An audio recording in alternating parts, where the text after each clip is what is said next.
Ahora, para analizar algunos de los temas más importantes de esta jornada, ya están en la mesa Poli Sabaté, Jimena Fuerte, por supuesto. ¿Cómo están, chicas? Bienvenidas. Hola, ¿cómo andan? Por supuesto, Néstor Espósito. Hicimos una pequeña intro de la Comisión de Juicio Político a los integrantes de la Corte Suprema de Justicia, pero vamos a hacer un pequeño repaso y nos quedamos con ese tema.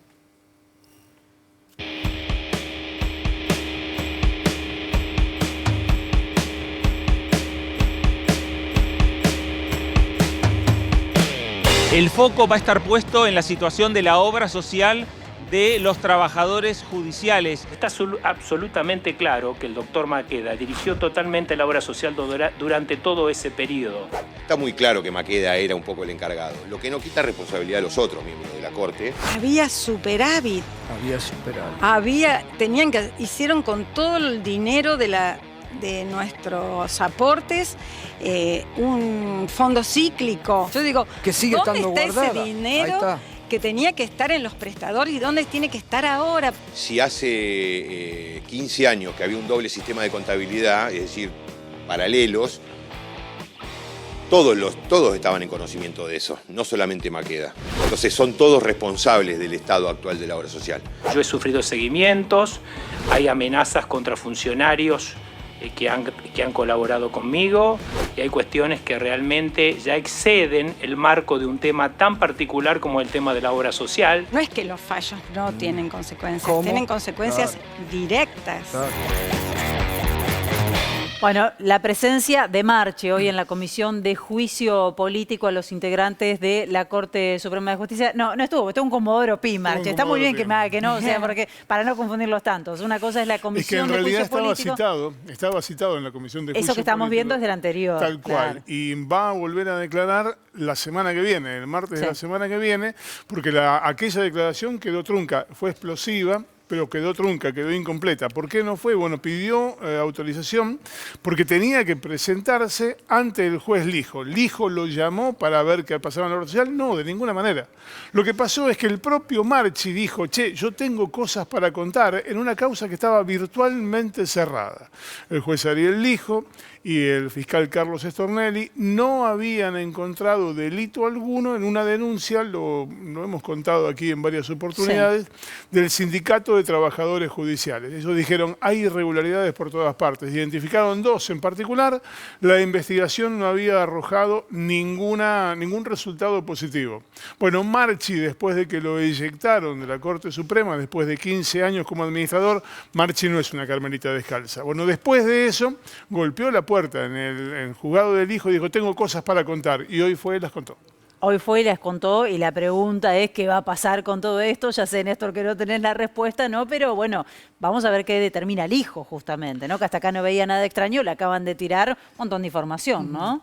Sí, sobre todo a partir de que fue desplazado de su cargo por haber declarado lo que declaró en la Comisión de Juicio Político. Hasta que no fue desplazado de su cargo, no había ido a las puertas del Hijo. Ahí también está la grieta, porque de la tróica dominante en la Corte Suprema, la nueva mayoría automática, lo que explican es que la salida de Marchi estaba prevista desde antes. Y también le adjudican a Marchi una serie de irregularidades en un manejo casi despótico en todo lo que tiene que ver con la Corte Suprema.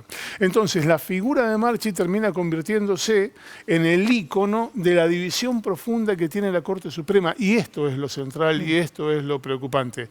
Está claro que el juicio político tiene muy pocas posibilidades de prosperar porque los números no dan, pero el objetivo final no era destituir a los jueces de la Corte, sino exponer lo que está pasando en la Corte. Y eso, de alguna manera, empieza a ocurrir. De alguna manera, después nos podemos detener en eso, porque la verdad que es muy relativo, ¿no? Depende de los medios que un ciudadano o ciudadana lea, se entera o no se entera de lo que está pasando en esa Comisión de Juicio Político. Sí, es cierto que hay un apagón informativo importante. Importantísimo. Que no tiene que ver con la importancia que le dio el presidente Alberto Fernández cuando lo anunció el 1 de enero, ¿no? Le dio una centralidad a este tema, a esta decisión de llevar a juicio político a Rosati primero y a los otros integrantes también, Me quedo con esto que decía Néstor, bueno, primero con el apagón, con la poca difusión que se le da y la poca pertenencia que hace la sociedad a este tema, ¿no? Como que no parece haber un interés por este tema, pero después la división interna feroz que quedó al descubierto con el temor, primero de la paralización del máximo tribunal en lo que venga, y después, bueno, cómo quedan al desnudo esas internas y la crisis institucional. Me parece que eso, la poca relevancia, la poca trascendencia del proceso y la crisis interna son las cosas más relevantes. Claro, hemos hablado muchas veces del desprestigio que tiene la justicia hoy, el Poder Judicial hoy en Argentina, ¿no? No sé si este juicio político afecta en alguna medida o no, digo, si empeora esa situación o no, cómo le impacta a los integrantes de la Corte Suprema. El Poder Judicial tiene una crisis que viene hace muchísimo tiempo y que básicamente lo que hace es poner en superficie a todos aquellos que le hacen mal dejando por debajo de la superficie a una enorme cantidad de trabajadores del Poder Judicial, jueces, fiscales, secretarios, que hacen muy bien su trabajo y que además están convencidos de que lo que hacen es útil. Hay todo un entramado de burocracia, de muchos jueces que desayunan con un tecito de bronce y que creen que son más importantes que la República, pero bueno, de eso idiotas hay en todas partes. Lo importante es que hay una masa crítica del Poder Judicial que no es esto que se ve. El problema es que esa masa crítica no se anima a decirle a lo que sí se ve, che, córranse que tenemos que hacer un país con justicia. Bien. Sí, yo quería agregar en contra del apagón informativo que la web oficial de la Cámara de Diputados transmite por su YouTube, su canal de YouTube, el juicio político que se está llevando adelante. Es muy interesante escuchar los argumentos de un lado y del otro y justamente para esta capa que está de manera subterránea de trabajadores y trabajadoras del Poder Judicial, que también es un insumo para poder saber qué es lo que está pasando por encima de ellos. No, es muy interesante, pero quiero decir, ¿quién está predispuesto y tiene el tiempo para seguirlo, para sentarse? ¿Quién sabe y quién tiene el tiempo? ¿No? Porque digo, el laburante que está trabajando a esa hora y no puede, no llega a la casa y va al YouTube y busca lo que ocurrió en esa jornada, ¿no? Entonces es muy difícil enterarte de lo que se termina de entender sucediendo en la sociedad la importancia de esto, ¿no? Recién Néstor decía la importancia de un país que tenga justicia. Pienso qué lejos quedaron las discusiones como la ampliación de la Corte, ¿no? Cómo van corriendo el eje y ahora, bueno, está toda esta discusión con Marchi. Qué lejos quedaron aquellas discusiones en las que se hablaba de otro tipo de democratización. Ni siquiera el Consejo de la Magistratura, ¿no? Quedó todo... El Consejo de la Magistratura está funcionando con 19 miembros. Hoy tuvo una reunión en la Comisión de Acusación. Hoy se postergó el pedido de juicio político del juez federal de Mendoza, el juez Bento, que además tiene competencia electoral.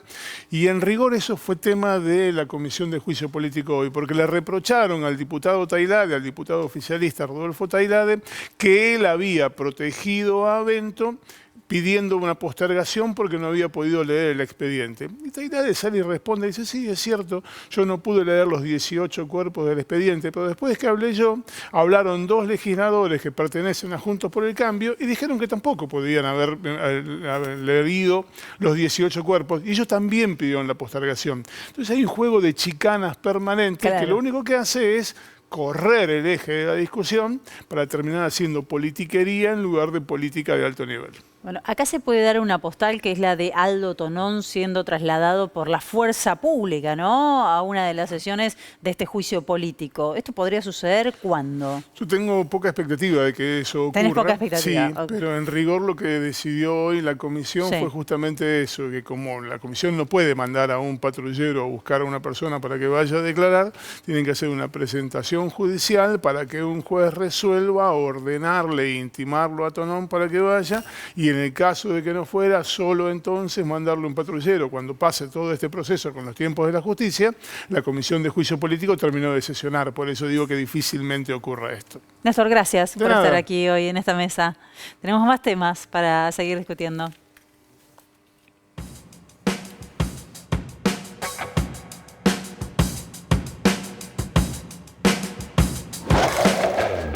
Vamos a reformar el sistema laboral hacia adelante. ¿Ministro de Trabajo va a haber? No. Hay que retrotraer las relaciones laborales en la Argentina a como eran a principios de los 90. Porque el plan social tiene que ser un incentivo para aceptar un trabajo. Entonces, se tiene que cortar esto de que hoy no incentive el empleo. Tenemos que actualizar, modernizar el sistema laboral en la Argentina. Lo primero que tenemos que hacer es terminar con la industria del juicio, cambiar lo que se llama la ley de multas, que es lo que genera la industria del juicio. Para mí va por ahí. Dijo claramente que descartaba la reforma laboral. Dijo claramente que la palabra reforma y el concepto de reforma lo descartaba.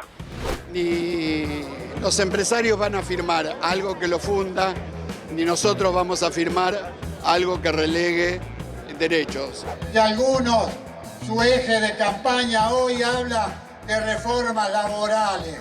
Si vos les preguntás lo que es un convenio colectivo de trabajo, no saben lo que es un convenio colectivo porque nunca laburaron, porque nunca necesitaron de un convenio colectivo de trabajo.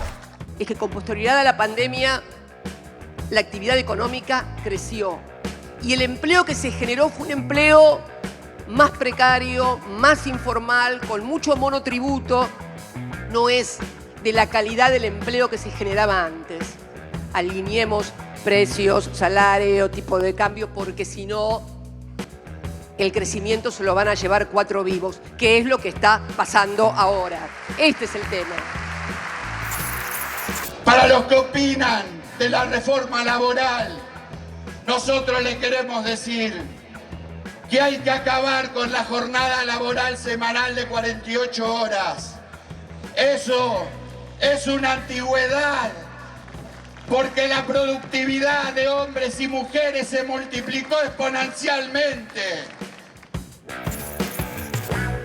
Bueno, lo que estamos viendo tiene que ver con el acto que se llevó a cabo el 2 de mayo, ¿no? En el marco de lo que fue el Día del Trabajador, la CGT levanta este pedido que es la reducción de la jornada laboral en la Argentina, que quedó en evidencia, me pregunto cuánto tiene que ver Chile todo esto, ¿no? Porque quedó en evidencia que Argentina tiene una de las jornadas laborales, una de las cargas laborales más intensas en la región después de el avance que tuvo Chile con este tema. Chile ya lo sacó por el Congreso y lo reglamentó por el Ejecutivo, o sea, ya se va a implementar y bajan de 45 a 40. Nosotros estamos en 48, menos incluso que Paraguay, que Brasil y que Uruguay, o sea más, tenemos más horas de nuestra vida adjudicadas a la jornada laboral, siendo que los salarios quedaron tan retrasados.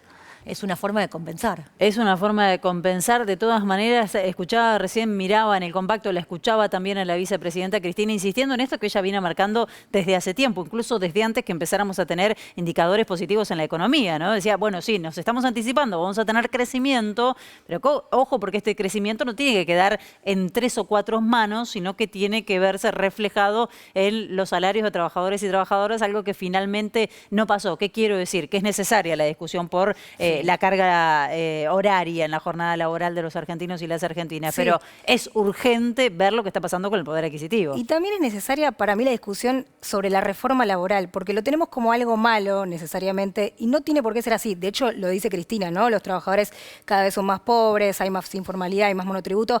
La reforma laboral viene sucediendo, de hecho, con el avance del mercado de trabajo y cómo va cambiando el mundo del trabajo. Lo que pasa es que lo que yo veo es que la derecha toma esa bandera, como hace con seguridad, que parece que queda reducido específicamente a ese sector, y desde el oficialismo hay propuestas de reforma laboral. Hoy Mariano Recalde y otros senadores del Frente de Todos, senadores y senadoras, presentaron un proyecto de reforma laboral también de distintas leyes. Una es la reducción de la jornada, hay distintos proyectos. Bueno, ayer se cumplió un año de la presentación del proyecto Cuidar en Igualdad, que para las trabajadoras es súper importante porque hace que los varones también tengan que cuidar y tomar licencias. La reforma laboral puede ser buena. Es ampliar derechos, es seguir ampliando derechos, pero para redistribuir no hace falta una reforma laboral. No, lo que pasa es que la reforma laboral se puede plantear de un lado o del otro, digo, con distintas metodologías. De un lado, la ampliación de derechos y la reducción de derechos, y del otro también los tiempos. Me parece que el oficialismo, que empieza a hablar de reforma laboral, no en esos términos, pero sí de algunas reformas, habla de una progresividad, mientras que la oposición dice todo en 100 horas. Con lo cual, ahí está la diferencia. Pero creo que no hay que tenerle miedo a la palabra, sino dar el debate en serio de qué necesita hoy el mundo del trabajo y qué necesitan los trabajadores y las trabajadoras. Vamos a ver qué pasa en Chile. Yo decía, probablemente esto que ocurrió en Chile precipitó el pedido de la CGT en cuanto a revisar la jornada laboral de Argentina. Durante mucho rato nos dijeron que era imposible, que era un acto de voluntarismo, que era solo para complicar o solamente para aparecer en la prensa, pero que esto no era posible en Chile. Que esas eran cosas para Europa. Pero que en Chile, ¿cómo es posible? Acá se necesita trabajar mucho más.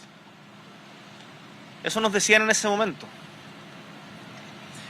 Y la verdad es que estamos dando un paso que es tremendamente importante en el camino hacia un mayor bienestar y mejor calidad de vida para quienes son el motor de Chile. Sus trabajadores y trabajadoras y sus familias. Con los representantes de los trabajadores y los representantes de los empleadores juntos en un mismo espacio. Podemos lograr esos consensos para que Chile siga avanzando y avancemos juntos, no solo unos pocos. Yo no tengo ninguna duda de que podemos construir un Chile mejor en donde los trabajadores y trabajadoras vivan con dignidad. Y con esto quiero decirles que es posible materializar los cambios que la ciudadanía demanda, ir corriendo las barreras de lo que en algún momento nos dijeron que no se podía. Bueno, por un lado hay que derribar los prejuicios también con respecto a esto, ¿no? Porque hay mucho prejuicio con esto de que no quieren trabajar, reducción de la jornada laboral. No atenta contra la productividad o contra la producción, esto de la reducción de la jornada, por lo menos así se ha comprobado en otros países. Al contrario, ¿no? Te encontrás con trabajadores o trabajadoras que están más predispuestos porque tienen tiempo de ocio, tienen tiempo justamente para pasar con su familia, bueno, etcétera.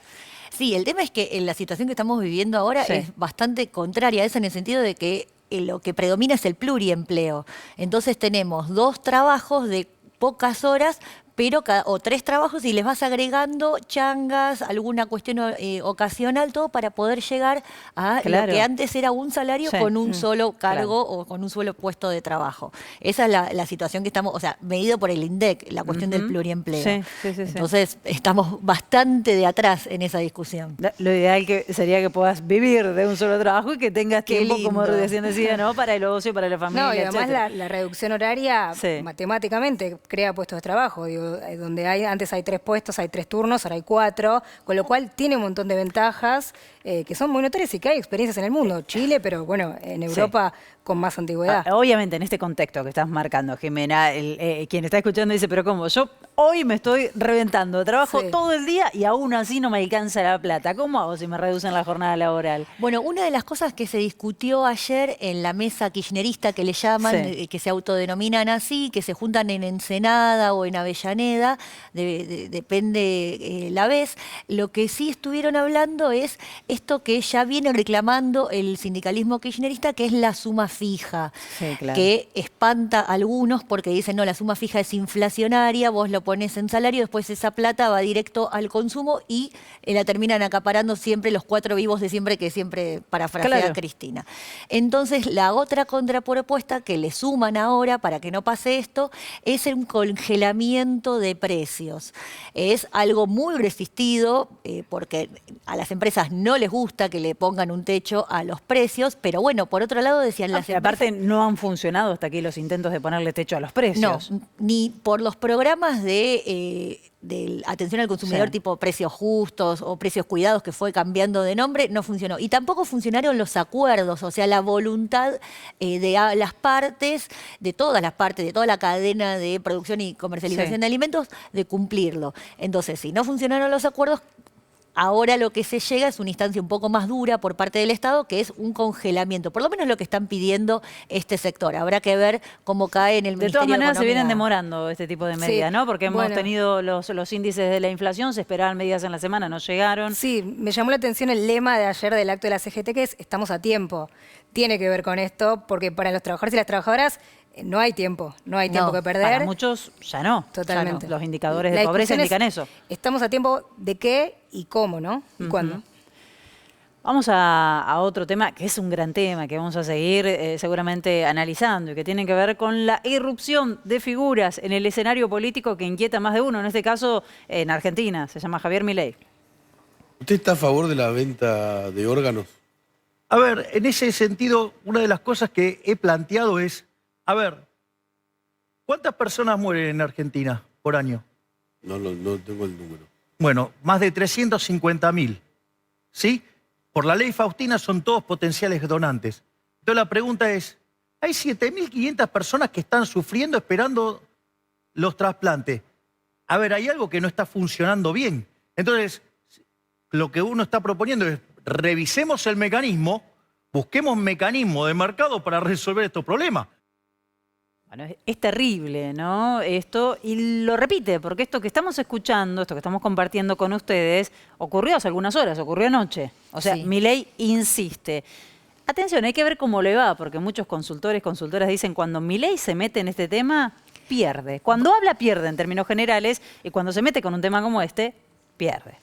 La intención de que el mercado regule todo, incluso cuestiones de derechos humanos básicas como el derecho a la vida, es el paradigma que está tratando de imponer todo el tiempo con distintos ejes. Cuando no es los órganos, son los hijos o la educación pública y los vouchers. Va a ser el mercado solo, sin Estado. Esa es la propuesta. Me sorprendió que insistiera. Sí. Me gustaría estar en las mediciones internas que recibe porque la Porque otra lo vez, hace. porque había bajado un poco el tono de estas declaraciones, había bajado un poco el perfil, sobre todo en las declaraciones más estrambóticas, y ahora insiste con esto que sorprendió también por estas declaraciones. Hay que ver cómo toman desde el entorno de Milei, ¿no? Esto que va sucediendo, que son Juntos por el Cambio, que parece que está bastante asustado después de que incluso la vicepresidenta, una figura como Cristina, decidiera interpelar a Javier Milei en su discurso, ¿no? Porque Juntos por el Cambio lo que hizo en su última reunión es salir con un comunicado diciendo, ojo, nosotros somos la principal fuerza opositora. Tuvieron que salir a aclarar que son la principal fuerza opositora, ¿no? ¿Cómo opera todo esto, cómo impacta todo esto en el entorno de Javier Milei? Sí, sobre todo por el susto que tienen de que les muerda o les coma parte de su electorado, pero quizás eso es más un mito que otra cosa, porque también identificaron que come electorado del peronismo y de Cristina, de gente que está desilusionada del sistema en general, que a lo mejor tradicionalmente ha votado el peronismo y ahora quiere marcar el enojo. Está bueno, yo decía, esto es un fenómeno, lo estamos viendo, lo estamos analizando, no es en Argentina únicamente que ocurre, ¿no? Porque esto está ocurriendo también en otros países. No sé, muchos no saben cómo tratarlo, desde la política, desde los medios de comunicación, quienes en un momento creyeron beneficiarse con Milei, que le daban mucho aire, todavía se lo siguen dando, se preguntan qué es mejor, exponerlo, no exponerlo, hablar con él, no hablar con él, hablar de él o no, hablarle a él o no, ¿no? Claro. Digo, son todas pruebas y la verdad la vamos a terminar conociendo en las urnas, básicamente. Sí. Poli, pero tenemos bastante material incluso para hablar, por ejemplo, del desempeño o el compromiso de Javier Milei como legislador. Que es lo importante, ¿no? Porque es la función que ocupa hoy y cuando fue a votación ganó este cargo.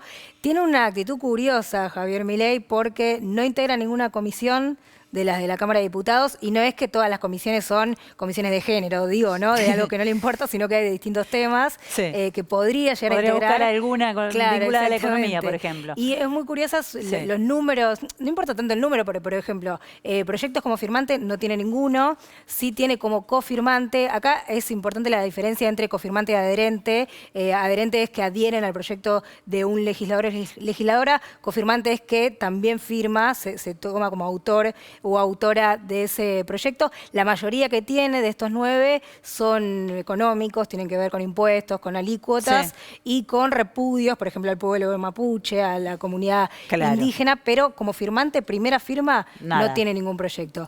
Y bueno, como decía recién, no integra ninguna comisión. Y después hay que ver la asistencia, ¿no? Hay un fenómeno curioso que es que Milei asiste a las sesiones, pero vota muy pocas. De hecho, asiste a casi la mayoría. Si vemos el año pasado, que fue su primer año completo como diputado, estuvo en 14 de las 16 sesiones, pero se ausentó en 39 de 79 votaciones. Sí, muchos dirán, ¿qué? ¿El año pasado hubo 16 sesiones?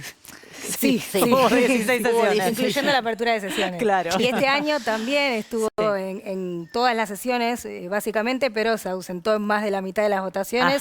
Él ahí explica que, sobre todo las votaciones que son por artículos, él no vota o se abstiene de votar si no comulgaba antes con el proyecto general. Pero bueno, es curioso, se le ha retrucado mucho, ¿no? Se le ha criticado esta falta de votación, pero tiene una formación muy errática como diputado, sobre todo en esto, en que no vota, que es básicamente su trabajo. Va pero no Claro, vota, sí. va pero no presenta proyectos, Sí. va pero no integra comisiones. Sí. Claro, porque también cuando vas y estás en las sesiones, te hacen los primeros planos y después eso se replica en las redes y se hace videitos y es el público al que él le interesa llegar y más allá de lo institucional o político como legislador. Para renegar de la casta hay que decir que le queda bastante bien la Le casta queda a Javier cómoda. Milei, ¿no? Le queda cómoda. Sí, te creo que no Sí. solo Cristina le dedicó gran parte de su discurso, sino ayer también la CGT, ¿no? Porque importante ver también que los representantes de la clase trabajadora también están dirigiendo hacia allí Claro. un objetivo, por lo menos para contestarle.